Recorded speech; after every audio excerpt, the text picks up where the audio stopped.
It is awesome news that the engine on our Lamborghini actually runs, but we've still got a bit of work to do. If you think about the modern fuel-injected engine, there is a computer that makes sure that the fuel-air mixture is bang on. Whereas on our Lambo, we've actually got a set of 4 twin-choke downdraft Weber carburetors.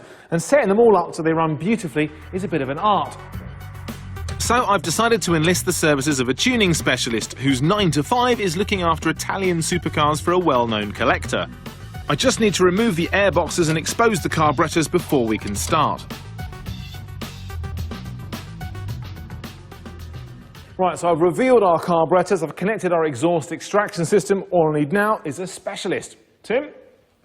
Hello, sir. Very good. Right, we need to kind of tune these up, balance them, whatever. What do we do first? First step of any engine tune will be to set the ignition timing. Okay, to actually look at what's going on, we need to go from underneath the car. A modern car's engine control unit is pre-programmed. With a car of this age, the timing or ignition advance can be adjusted by rotating the distributor, which is checked by using a timing gun. Okay, Tim, you ready? Yes, Eggs. So what have we got now? We've got 36 degrees. Oh, okay, so I've got to try and... Is that the right way? Yes, that's the right way, Ed. Okay, it's coming down. How's that? That's 26 degrees. We've got 26. Actually, we need 18. So where are we now? We've got 22 degrees, Ed. 22. So now just do a really gentle... Where are we now? Okay, we've got 14 degrees. 14, okay, so back a little bit. There we go, so hopefully... How about that? That's 18 degrees, bang on. 18, fantastic, cool. So we're exactly where we need to be with our ignition advance. So now I can clamp up the distributor and then we can crack them with the job in hand, which is actually setting up the carburetors. Tim uses an air meter to compare the airflow coming into each choke. The balance between the front and rear banks is adjusted by tweaking the idle screw, which affects the entire bank. This whole side is a little bit lower. It is. We need to bring that side up. So we're going to do that by putting the meter on the acting side. This is the idle screw. Right, okay.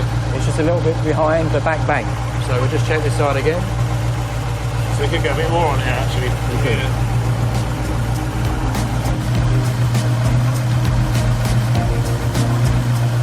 Right, so we now know that the banks are pretty much level and that one is sucking the most, that one's sucking the least. So we now need to try and get all the chokes nice and even. So how do we do that?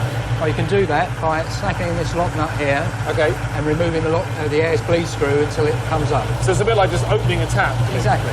Okay, cool. The amount of suction on each individual choke is then balanced by adjusting the air bleed screws. Getting the intake of air matched across all 8 cylinders is a painstaking and time-consuming process, but vital to achieving the engine's best performance. Well, that sounds better already. So what we've done now is we've got the air sort of synchronised, so we've got the same amount of vacuum, if you like, being pulled by each of the chokes. So what's the next stage? The next step will be to tune the idle mixtures. The fuel-air ratio for each individual choke is set by adjusting the idle mixture screw, and that's done by ear because you can actually hear when a cylinder isn't firing properly. A Lamborghini specialist would charge £500 to tune the engine, but the benefits are easily felt, with lower emissions, better fuel economy and, best of all, more power.